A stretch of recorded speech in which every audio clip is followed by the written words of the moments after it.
Have you ever walked out of someone's place feeling more drained than when you walked in? As we age, the way we allocate our time becomes increasingly important.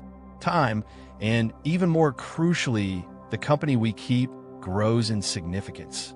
The reality is that some visits can be more than just unproductive.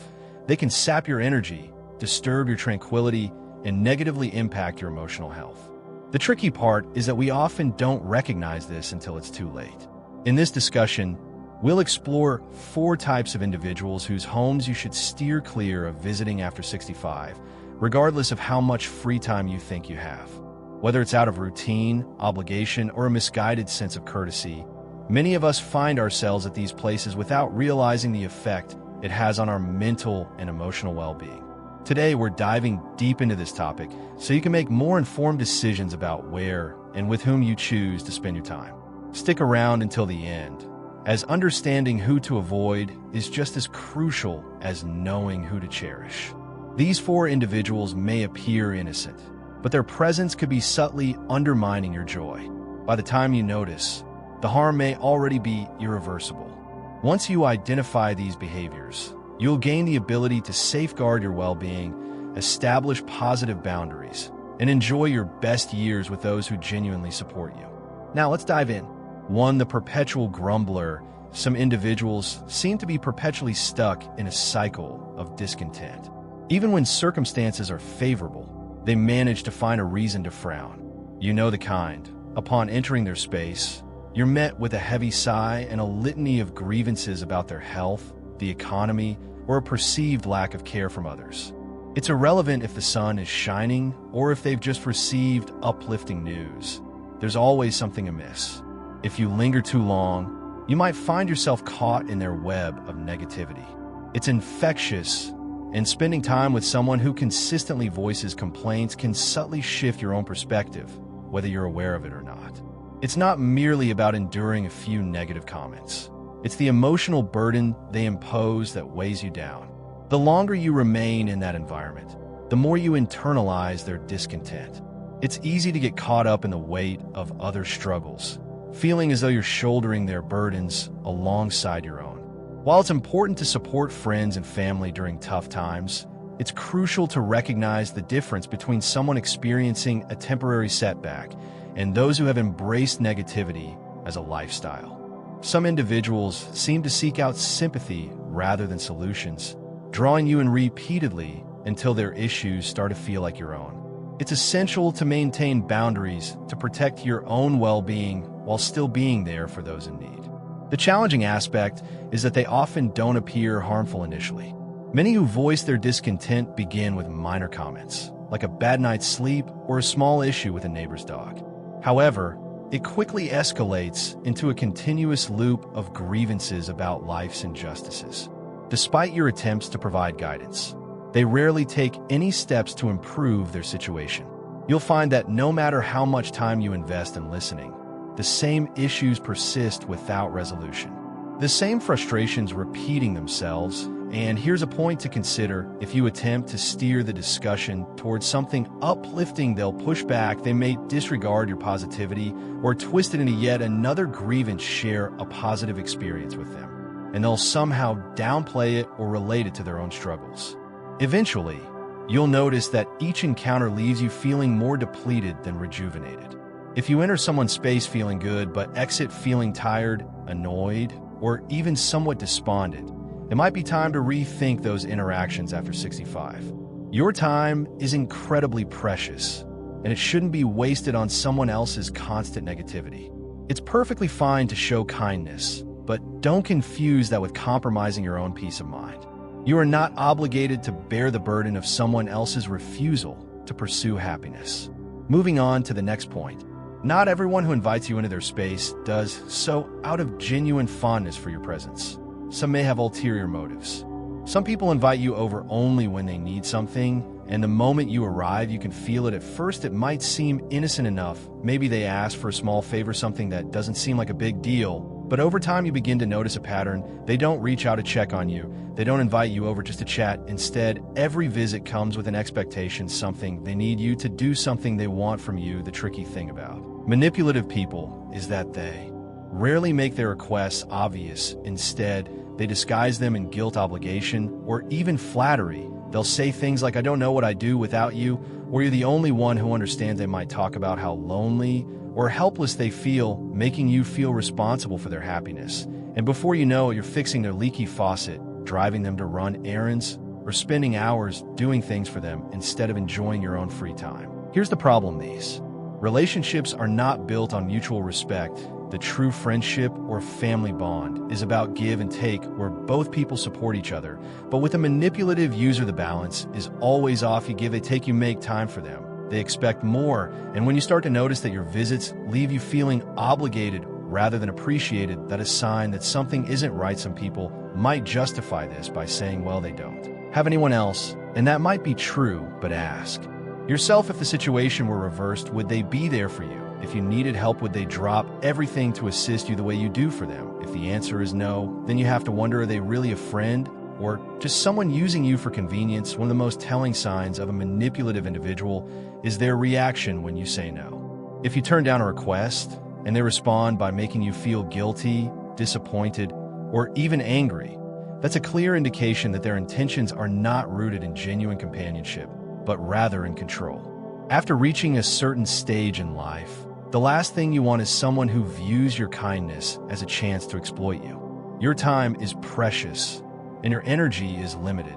Investing it in those who truly care about you is what brings fulfillment. Conversely, spending it on someone who only sees you as a means to an end will leave you feeling exhausted, unappreciated, and ultimately resentful. If someone only reaches out when they need something and never just to check in, that's not a true connection. It's an obligation. You deserve so much more than that. If you're still tuned in and finding these insights helpful, drop a number 2 in the comments to show you're here. And if you haven't hit that subscribe button yet, I highly encourage you to do so and turn on notifications so you won't miss any updates. Your support is crucial for us to keep producing valuable content that informs and inspires. Now let's keep going. Number 3, the drama magnet. Some individuals don't merely encounter drama, they actively generate it. Regardless of their circumstances, there's always a conflict brewing in their lives. A conflict or a situation brewing. And if you linger long enough, you might find yourself entangled in it. You could visit their place anticipating a casual conversation, only to be greeted by an elaborate tale of how they've been wronged, betrayed, or disrespected once more. Before you realize it, you're drawn into their perpetual whirlwind of turmoil. The challenge with those who thrive on chaos is that tranquility unsettles them. When everything is serene, they become uneasy, prompting them to create drama by spreading rumors, amplifying minor conflicts, or even distorting narratives to portray themselves as the victim. It's not enough for them to simply share their experiences. They seek your allegiance. They'll recount a dispute with a neighbor or a family member, and before you know it, you're anticipated to side with them, defend their actions, or even sever ties with those they oppose. And this is where the real problem lies. It never stops. Even if you attempt to remain impartial, they'll continue to push, test, and anticipate your choice of side. When you align with their views, they'll shower you with juicy tidbits and insider information. But if you dare to disagree or shift the conversation, prepare for backlash. You could easily find yourself in their crosshairs. That's the nature of those who revel in chaos. Sooner or later, everyone in their orbit gets caught up in the turmoil. One of the most tiring experiences of visiting a home filled with drama is that you walk away feeling emotionally exhausted. The conversations lack positivity, the time spent feels unenjoyable, and there's an ever-present tension, even during friendly exchanges. If you're not cautious, their energy can begin to impact your mood, your relationships, and even your perspective on life.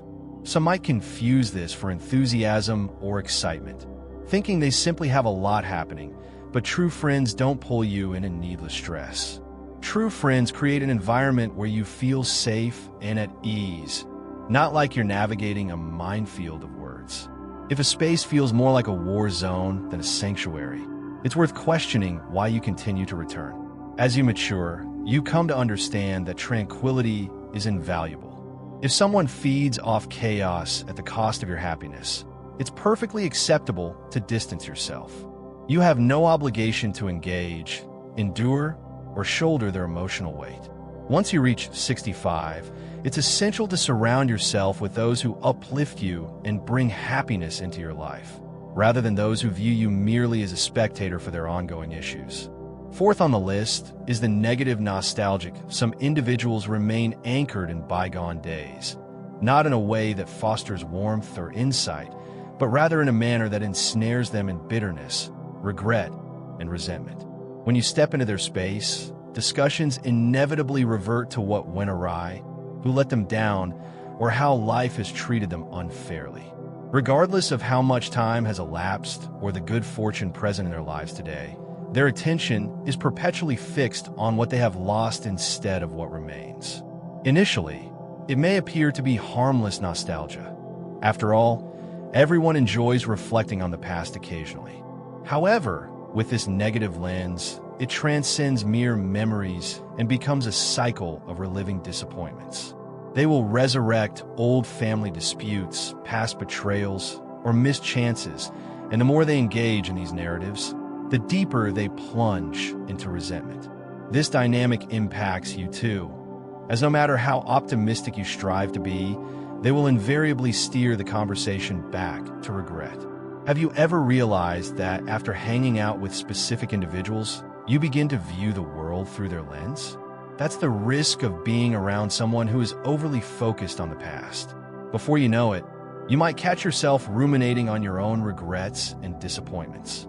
There are moments when you realize that feelings you thought you had moved past start to creep back in. Gradually, you find yourself viewing life through a lens colored by what might have been rather than what still lies ahead. It's not just about their personal regrets. They may try to influence how you see the world. They might insist that things will never be as good as they once were, that today's reality offers little, and that aging only brings loss. If you allow those sentiments to settle in, they can begin to feel like undeniable truths. However, the truth is that life evolves for everyone. There are always reasons to be thankful, fresh experiences to embrace, and new memories to forge. Yet, those who dwell in negativity often fail to recognize this. To them, the best days are behind, and they show little interest in finding joy in the now. Spending too much time in their presence can lead to absorbing their despair, rather than nurturing your own hopefulness. It's important to recognize that while you shouldn't shy away from those who have faced challenges, there's a clear distinction between sharing valuable lessons and holding on to past struggles. Honoring memories is one thing, but being ensnared by them is another. After reaching a certain age, it's vital to surround yourself with individuals who embrace the beauty of life rather than those who dwell on losses. If you're still engaged with this content and finding these insights helpful, drop a comment with a number 4 below to show your presence. And if you haven't yet, consider subscribing and activating notifications so you won't miss any future content. Your support enables us to keep producing engaging content that informs and inspires you. Now, let's keep the momentum going. As we conclude this discussion, let's take a moment to consider the 4 types of individuals we've explored. Have you ever left someone's home feeling drained, frustrated, or emotionally burdened? If that resonates with you, it may be time to reassess how you spend your time and with whom. Your peace of mind is incredibly valuable, especially as you navigate through life, and safeguarding it is essential. This doesn't mean you should abruptly sever ties with people, but it does call for a conscious awareness of the energy you invite into your life. Some interactions can leave you feeling uplifted, inspired, and genuinely connected, while others might leave you feeling exhausted, questioning yourself, or carrying emotional baggage that isn't yours to bear.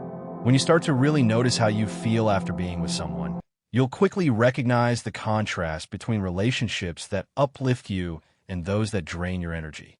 Remember, you're not obligated to fix someone else's negativity, engage in their drama, or compensate for what they refuse to change. Your time, energy, and emotional health are just as valuable as anyone else's, and you deserve to spend your later years with those who bring you joy, not take it away. So, reflect on who in your life truly values you, who makes you feel appreciated, and whose presence leaves you feeling better than when you arrived. Those are the connections worth nurturing because at this point in life, every moment counts, and spending them wisely can make all the difference. We appreciate you being here with us today. We're eager to hear your thoughts, so drop a comment below sharing one takeaway from today and how you intend to apply in your life. Your feedback means a lot to us, so please don't hold back. Reading your insights truly motivates and encourages us. If you found this video helpful and enjoyable, please give it a thumbs up, subscribe, and share. Your support enables us to keep producing valuable content to inform and inspire you. Thanks for watching, and we can't wait to see you in the next video.